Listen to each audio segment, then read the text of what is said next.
cousin, 24F, falsely accused me, 31M, of sexual assault. Now my family is contacting me after almost 10 years. Let me give some backstory. I grew up in what was probably the most normal of normal households. My parents worked a lot, but still managed to care for me and my 3 older sisters. We were never super close as a family, but never had any issues either. Same goes for my extended family. They always lived a few hours away, but we saw each other during summer holidays or Christmas and always got along great. But when we got older, we naturally grew apart as everyone had their own lives. I'm 31 now. In 2014, when I was 22 and attending uni, I got a phone call from my mother that turned my life upside down. I remember I didn't even answer at first because I was gaming with friends, but she called again immediately after the first call. This was an unwritten rule in the family. If you call twice like that, it's important. Like someone died important. So when she called again, I excused myself and answered, only to hear chaos in the other end. Like people were arguing. But when my mom realized I had answered, it sounded like she went to another room and closed the door. I just asked what was going on and I heard she was crying. My memory of this conversation is a bit blurry, but she basically asked me if I had something to confess to regarding E. He is my cousin on my mom's side and is 7 years younger than me, 15 at the time. At that point, I hadn't even seen E for several years.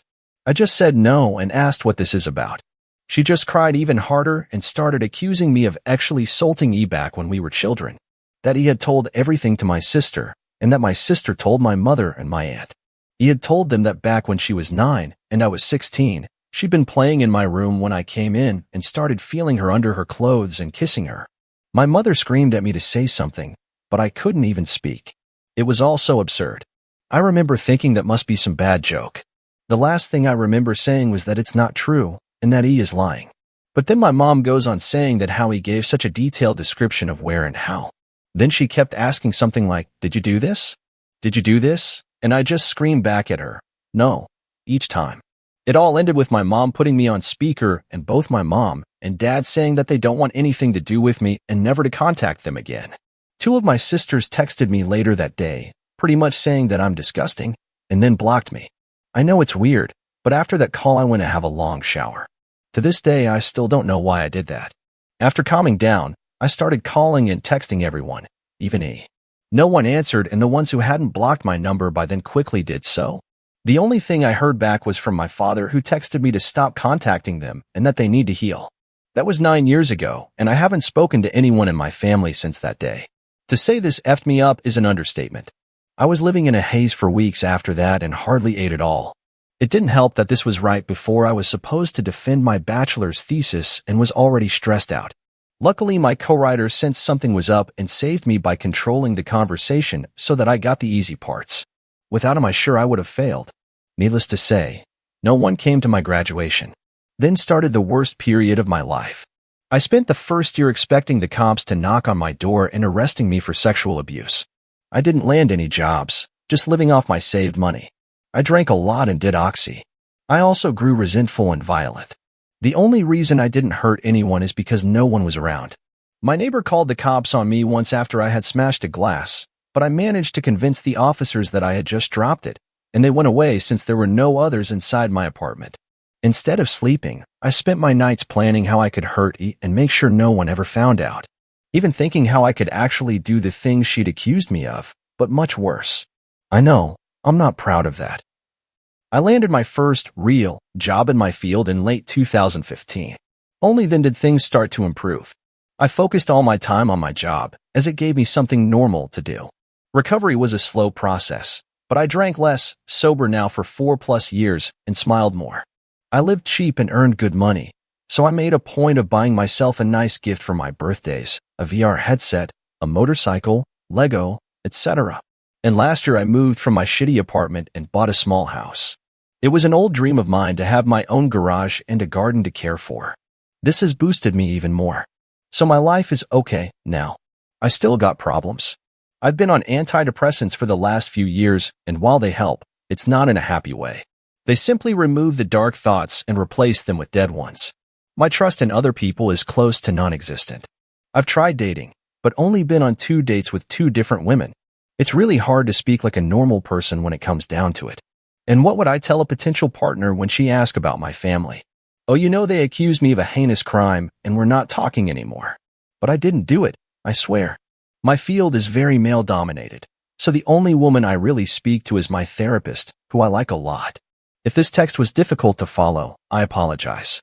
I'm not good with words on the best of days, and I started rambling a bit when it all came back to me. It's already getting long, so I will fast forward to my current issue. A few days ago, I received a text from my mother. It felt unreal and I was scared to open it at first, so I just stared at the notification for hours before opening it. Yesterday, another text followed. Translated, they basically say, Text 1. Hi, my name. It's been so long since we talked. We miss you and want to know how you're doing. Here she writes a long text about my sisters and how my nieces and nephews are getting big. I didn't even know I was an uncle. Know that we love you and always will. Mom and Dad. Text 2. Hi, my name.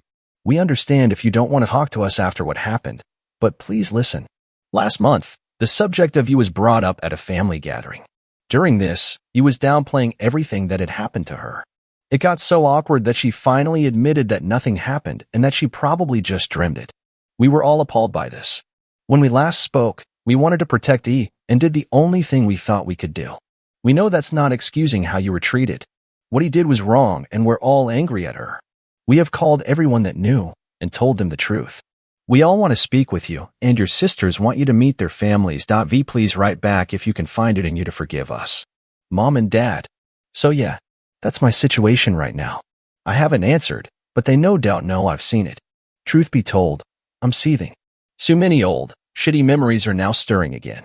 I don't want to forgive them, and I wouldn't trust myself to be in the same room as them right now.